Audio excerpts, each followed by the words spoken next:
जब ये Indian independence league की स्थापना हो गई तो आप यहां पर देखेंगे कि अब सुभाष चंद्र बोस को क्या किया जाएगा, निमंत्रण दिया जाएगा। चलिए पॉइंट आउट कर लीजिए, फिर मैं बताता हूं। इसके बाद थोड़ा सा जल्दी में पॉइंट आउट करिए, अभी और भी टॉपिक है। इसके बाद सुभाष चंद्र बोस को निमंत्रण दिया गया।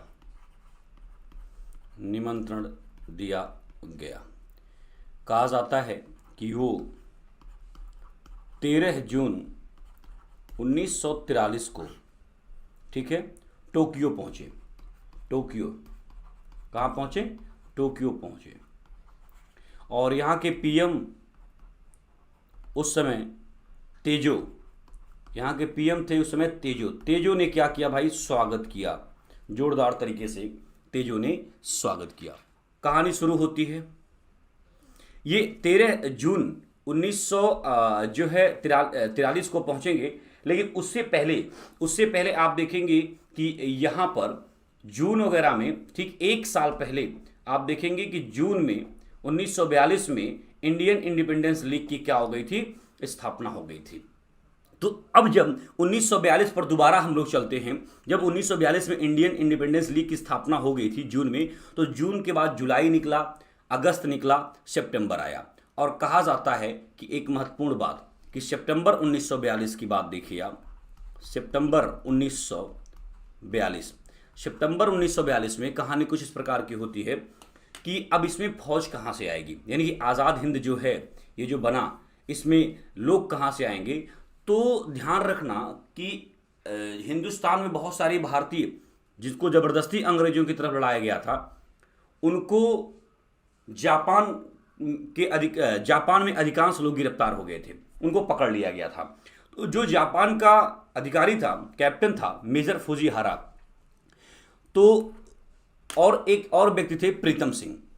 तो प्रीतम सिंह ने, जब मेजर फुजीहारा ने उन लोगों को अपने अधिकार में ले लिया, ठीक है, और फिर प्रीतम सिंह मेजर फुजीहारा से बात करते हैं, और वहाँ पर कैप्टन मोहन सिंह जो रहते हैं इधर, ठीक है, कैप्टन मोहन सिंह जो भी, ये भी गिरफ्त में रहते हैं।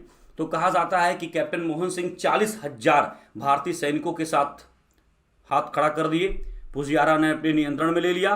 प्रीतम सिंह उसके मध्य में आते हैं और कहते हैं कि इन सैनिकों को सजा देने की बजाय ये है कि इन्हीं सैनिकों को आज़ाद हिंद फौज में भर्ती कर दिया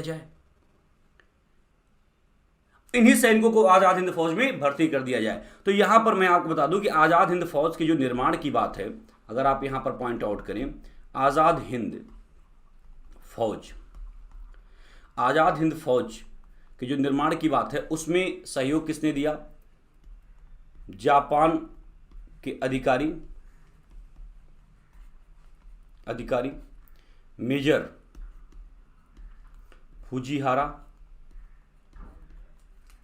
फुजीहारा, इन्होंने क्या किया था? 40,000 भारतीय सैनिकों से समर्पण करा लिया था, पर कब्जा कर लिया, ठीक है। 40,000 भारतीय सैनिकों को अधीन किया। और इधर कौन था भाई? मोहन सिंह, इधर थे कैप्टन मोहन सिंह। तो इन्हीं को क्या किया इसने, जो है प्रीतम सिंह के कहने से फिर स्वतंत्रता लीग में इन लोगों को क्या कर दिया? शामिल कर दिया। तो आप यहां पर देखिए 40,000 सैनिकों के साथ आज़ाद हिंद फौज बन जाता है। चलिए अब कहानी आज़ाद हिंद फौज की आगे। तो यहाँ पर कैप्टन मोहन सिंह, ठीक है, और इसके बाद प्रीतम सिंह के सहयोग से 40,000 सैनिकों के साथ जो है जिस ख्वाब को सजाए हुए थे रास बिहारी बोस, वह पूरा होता है। और अब जो इंडियन इंडिपेंडेंस लीग था, जो आज़ाद हिंद फौज था, उसमें तकरीबन 40,000 से अधिक सिपाही शामिल हो गए। तो कैप्टन मोहन सिंह के प्रयास, ठीक है, और प्रीतम सिंह के प्रयास से जापान के अधिकारी मेजर फुजीहारा ने इस बात पर सहमति जताई और अपनी इच्छा भी जताई कि ठीक है। और फिर आप देखेंगे कि रास बिहारी बोस के द्वारा बनाए गए आज़ाद हिंद फौज में इतने सारे सैनिक आ गए। लेकिन अब कहानी आगे बढ़ती है 5 जुलाई 1943। अब हम आगे बढ़ते हैं, फिर यहाँ तक हम देख लेते हैं कि हम लोग जून 1943 में टोक्यो तक सुभाष चंद्र बोस को बुला लिए थे। ठीक है। और यहां पर यहाँ के जो पीएम थे तेजो, उन्होंने उनका स्वागत किया। कहानी आगे बढ़ती है और जून के बाद जुलाई आता है। अब 5 जुलाई 1943 5 जुलाई 1943 को रास बिहारी बोस से भारतीय स्वतंत्रता लीग की मतलब रास बिहारी बोस ने 5 जुलाई 1943 को रास बिहारी बोस ने भारतीय स्वतंत्रता लीग की अध्यक्षता की, ठीक है। और कहा जाता है कि वहीं पर इन्होंने सुभाष चंद्र बोस को जो है इसकी कमान सौंप दी। तो लिखिएगा कि रास बिहारी बोस ने भारतीय स्वतंत्रता लीग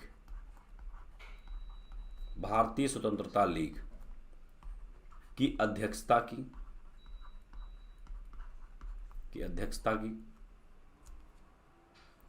की और बोस को कमान सौंपी। यानी कि अब इसके बाद अध्यक्ष वगैरह सब कौन होगा? सब बोस, जो चाहेंगे वो करेंगे। तो इस तरह से इन्होंने गठन नहीं किया था, इन्होंने जो है इसकी कमान संभाली थी। अब यहां पर सुभाष चंद्र बोस आगे बढ़ेंगे। कहानी आगे बढ़ती है। जुलाई निकला, अगस्त, सितंबर, अक्टूबर।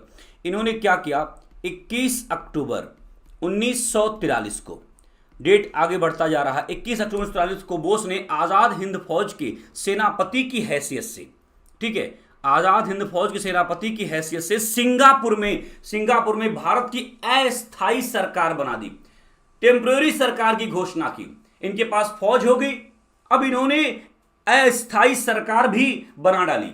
तो 21 अक्टूबर 1943 को, ठीक है, आजाद हिंद फौज के सेनापति के रूप में, आजाद हिंद, ये लाइन बहुत महत्वपूर्ण है, आजाद हिंद फौज के सेनापति के रूप में, ठीक है, या सेनापति के हैसियत से सिंगापुर में,